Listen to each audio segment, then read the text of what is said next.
नमस्कार, जय शिवराय, जय शंभूराजे। आज मी तुम्हाला एका अशा ऐतिहासिक किल्ल्याच्या पायथ्याशी घेऊन जाणार आहे। त्या ठिकाणी हजारो वर्षापूर्वी बनवलेलं प्राचीन मंदिर आपल्याला बघायला मिळतं।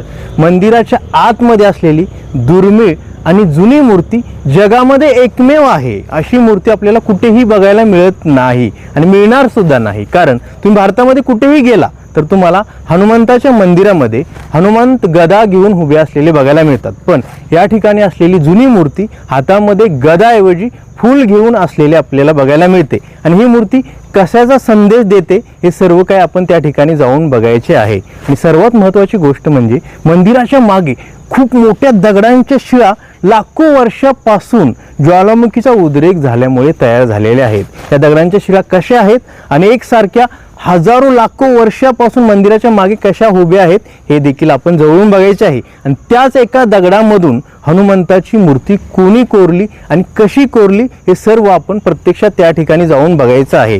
पण हे सर्व बघण्यासाठी तुम्ही देखील माझ्यासोबत या व्हिडिओमध्ये बनून राहा। मी तुम्हाला देखील समजेल महाराष्ट्रामध्ये असे पण हनुमंताचं मंदिर आहे, त्यामध्ये असलेली मूर्ती जगात एकमेव आहे। तर चला मित्रांनो, कोल्हापूर जिल्ह्यातील पन्हाळगडाच्या पायथ्याशी असलेले हनुमंताचे प्राचीन मंदिर बघून भगवंताचं दर्शन घेऊया।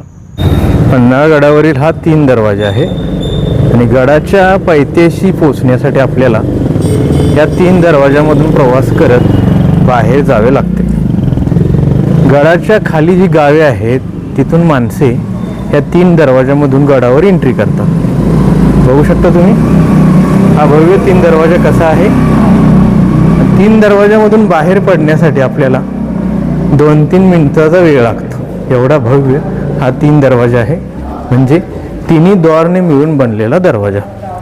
दरवाजाच्या मधोमध आल्यानंतर या ठिकाणी काही खाली मोकळी जागा देखील आपल्याला बघायला मिळते। आता मी दुसऱ्या दरवाजामधून बाहेर निघालेलो आहे आणि तिसऱ्या दरवाजामधून आता पुढे जात आहे। जेव्हा आपण तिसऱ्या दरवाजामधून बाहेर निघतो तेव्हा आपल्याला समोर असलेले गडाचे भव्य तटबंदीचे दर्शन होते। बघू शकता तुम्ही ह्या गडाच्या तटबंदी आहेत। ह्या तटबंदीच्या कडेकडेने आपल्याला चालत आता मंदिराच्या दिशेने जावं लागणार आहे। आता मी राहिलेला हा प्रवास पूर्ण करतो आणि तुम्हाला प्राचीन मंदिराच्या परिसरामध्ये घेऊन जातो। खाली तुम्हाला हा रोड दिसत असेल, ह्या रोडने मी गडावरून खाली उतरत आलो आणि मंदिर परिसराची सुरुवात ज्या ठिकाणी होते तिथून आता चालत चालत मंदिराच्या दिशेने निघालेलो आहे। या ठिकाणी तुम्हाला सर्वत्र गवत आणि मोठमोठी झाडे बघायला मिळतात, म्हणजे हे मंदिर शांतमय ठिकाणी आहे। आणि या ठिकाणी सकाळी सकाळी कोणीही पर्यटक किंवा भक्त आलेले नाहीत। मी सुरुवातीलाच या मंदिरामध्ये आलेलो आहे, त्यामुळे आपल्याला भगवंताचं दर्शन घ्यायला कोणतीही अडचण येणार नाही। शांतमय ठिकाणी असलेले हे मंदिर बघण्यासाठी आता मनामध्ये एक वेगळी ऊर्जा निर्माण झालेली आहे। आता फायनली मी मंदिर परिसरामध्ये पोहोचलेलो आहे। इथून पुढे आपल्याला हे मंदिर, प्राचीन मूर्ती, इथे असलेल्या लाखो वर्षापूर्वी बनलेल्या दगडांच्या शिळा, हे सर्व काही आता मी तुम्हाला दाखवणार आहे। आणि या ठिकाणी आल्यानंतर आपल्याला मोठमोठी सुंदर निसर्गाच्या सानिध्यामध्ये असलेली झाडे देखील बघायला मिळतात। आणि मी तुम्हाला म्हटलं होतं मंदिराच्या वरती खूप मोठ्या दगडांच्या शिळा आहेत। अशा शिळा इथून सुरू होतात आणि अशाच 3 दरवाजापर्यंत, म्हणजे किल्ल्याच्या तटबंदीचे काम ह्या दगडांच्या शिळा करतात। म्हणजे निसर्गाने बनवलेल्या ह्या दगडांच्या शिळा एका आकारामध्ये कशा निर्माण झालेल्या आहेत आणि एवढ्या उंच कशा बनलेल्या आहेत सर्व आता आपण जवळून बघायचे आहे। पण आता सर्वप्रथम मंदिरामध्ये प्रवेश करून भगवंताचं दर्शन घ्यायचं आहे। बघू शकता तुम्ही समोर असलेले मारुतीचे लहान आणि प्राचीन मंदिर कसे आहे, म्हणजे मंदिर पण दगडामध्ये कोरण्यात आलेलं आहे आणि मंदिरामध्ये असलेली मारुतीची मूर्ती काळ्या पाषाणामध्ये कोरण्यात आलेली आहे। म्हणजे वरती असलेल्या ज्वालामुखींच्या शिळेपासून निर्माण झालेला दगड मूर्तीसाठी उपयोगात आणलेला आहे। आता आपण मंदिरामध्ये प्रवेश केलेला आहे। समोर असलेली हनुमंताची प्राचीन आणि दुर्मिळ मूर्ती तुम्ही बघू शकता। आणि सर्वप्रथम आपण हनुमंताचं दर्शन घेऊया। ओम हनुमंते रुद्र अवताराय सर्व शत्रु संहारणाय सर्व रोगहराय सर्व वशीकरणाय रामदूताय स्वाहा। तुम्ही बघू शकता हनुमंताची मूर्ती दगडामध्ये कशी कोरण्यात आलेली आहे आणि ह्या मूर्तीचा आकार कसा आहे हे सर्व काही बघितल्यानंतर आपल्याला असे वाटते हनुमंत शांतीचा संदेश देत आहेत. म्हणजे भारतामध्ये आपण कुठेही गेलो तर आपल्याला हनुमंताच्या हातामध्ये गदा बघायला मिळतो, पण या ठिकाणी हनुमंताच्या हातामध्ये फूल आहे. म्हणजे भगवंत शांतीचा संदेश देत आहेत. आणि हनुमंताच्या या ठिकाणी मंदिरामध्ये सर्वत्र दगडांचा उपयोग करण्यात आलेला आहे. म्हणजे हे प्राचीन मंदिर खूप जुने आहे, पण ही मूर्ती कोणी कोरली आणि कोणत्या काळातली आहे याचा इतिहास आपल्याला कुठेही बघायला मिळत नाही, किंवा या ठिकाणी कोणीही या मंदिराविषयी किंवा मूर्तीविषयी उल्लेख केलेला नाही. पण या ठिकाणी येऊन आपण हनुमंताचं दर्शन घेतलं, मनाला शांती मिळाली. जय श्रीराम म्हणत आता आपण मंदिराच्या मागे असलेल्या दगडांच्या शिळेकडे जाण्यासाठी मार्ग शोधूया. कारण या दगडांच्या शिळा जवळून बघितल्यानंतर आपल्याला वेगळा अनुभव अनुभवायला मिळू शकतो. कारण एका आकारामध्ये बनलेला ह्या भव्य दगडांच्या शिळा बघून असे वाटते जणू काय वरती कोणीतरी मंदिर उभे केलेलं आहे. मित्रांनो, भगवंताचं दर्शन घेतल्यानंतर मंदिराच्या मागे असलेल्या दगडांच्या शिळा बघण्यासाठी मी मार्ग शोधला आणि फायनली तो मार्ग मला भेटलेला आहे. आता आपण त्या मार्गाने दगडांच्या शिळेच्या जवळ जाऊया आणि ज्वालामुखीमुळे तयार झालेल्या दगडांच्या शिळा कशा आहेत आणि एका आकारामध्ये कशा तयार झालेल्या आहेत हे सर्व जवळून बघूया.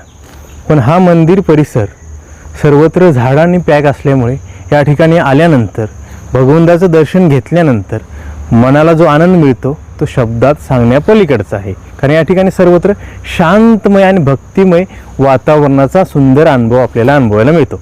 आता आपण दगडांच्या शिळेच्या दिशेने चालायला सुरुवात करूया. मंदिराच्या उजव्या साईडला आल्यानंतर दगडांच्या शिळेकडे जाणारा मार्ग ह्या झुडपामधून आपल्याला शोधावा लागला. कारण हे दगड जेव्हा आपण जवळून बघणार आहे तेव्हा वेगळाच अनुभव आपल्याला अनुभवायला मिळणार आहे. बघू शकता तुम्ही, ह्या दगडावरून आपल्याला चालत आणखी पुढे जावं लागणार आहे. पाऊस पडत असल्यामुळे ह्या दगडांच्या वरती शेवाळे आहे, त्यामुळे सावधगिरी बाळगत ह्या दगडावरून आपल्याला वरती जावं लागणार आहे.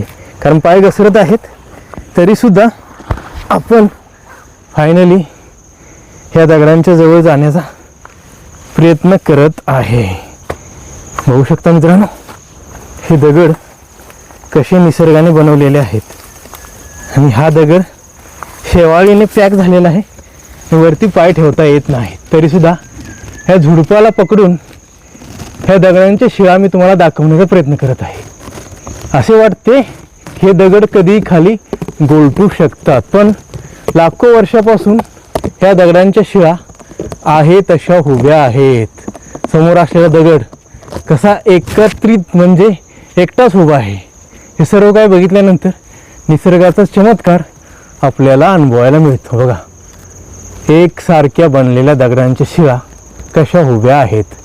मंदिर परिसरामध्ये आल्यानंतर मोठमोठ्या झाडांच्या सानिध्यामध्ये असलेले हनुमंताचं प्राचीन मंदिर आपण बघितलं आणि मंदिरामध्ये असलेली दुर्मिळ आणि एकमेव जुनी मूर्ती जी जगामध्ये एकच आहे. भारतामध्ये पण अशी कुठेही मूर्ती आपल्याला बघायला मिळणार नाही. कारण हनुमंताने गदाऐवजी फूल हातात घेतलेला आहे आणि शांतीचे प्रतीक देण्याचा संदेश भगवंत करत आहेत. आणि ही मूर्ती कोणी कोरली आणि कोणाच्या काळामध्ये बनवली याचा उल्लेख या ठिकाणी आपल्याला कुठेही मिळत नाही. पण ह्या दगडांच्या शिळा ज्या मंदिराच्या मागे निसर्गाने बनवलेल्या आहेत त्या बघण्यासाठी वेगळाच अनुभव आपल्याला अनुभवायला मिळतो. वरती जाताना पाय घसरत होते, आणखी वरती जाता आला असतं तर दगडांच्या शिळा एकदम जवळून मी तुम्हाला दाखवण्याचा प्रयत्न केला असता. आणि त्या दगडांच्या शिळेच्या मध्ये मोठे मोठे गॅप आहेत, त्या गॅपमध्ये जाऊन हे दगड कसे बनले आणि एकसारखे का दिसतात ते आणखी जवळून आपल्याला बघता आलं असतं. मी तुम्हाला दाखवलं, पण आणखी जवळून दाखवण्याचा प्रयत्न माझा होता, पण त्या ठिकाणी मला जाता आलं नाही. आणि ह्या दगडांच्या शिळा पन्हाळ गडाला नैसर्गिक तटबंदी देतात, त्यामुळे गडाचे दक्षिणेकडून सर्वत्र सुरक्षा होते. आणि हे नैसर्गिक तटबंदीचे कवच पन्हाळ गडासाठी सर्वात महत्त्वाचे आहे. कारण या दगडावर शत्रूला कधीही चढता आलं नाही किंवा चढू शकत नाही. या दगडांना बघितलं असं वाटतं हे दगड खाली पडतील, पण लाखो वर्षापासून हे दगड आहे तसे उभे आहेत. आणि तुम्हाला या ठिकाणी येऊन भगवंताचे दर्शन घ्यायचं असेल आणि या दगडांच्या शिळा बघायच्या असतील तर तुम्हाला पन्हाळगडाच्या 3 दरवाजामधून 1.5 किलोमीटर अंतर चालत खाली यावं लागतं. त्यानंतर तुम्ही हे सर्व काही बघू शकता. आज मी या ठिकाणी येऊन तुम्हाला हा व्हिडिओ शूट करून दाखवला.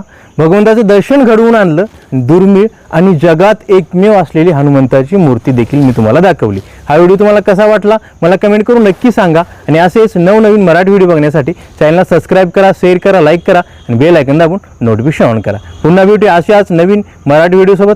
धन्यवाद. जय शिवराय, जय शंभूराजे. नमः पार्वती पतये. हर हर महादेव. छत्रपती शिवाजी महाराजांचा विजय असो.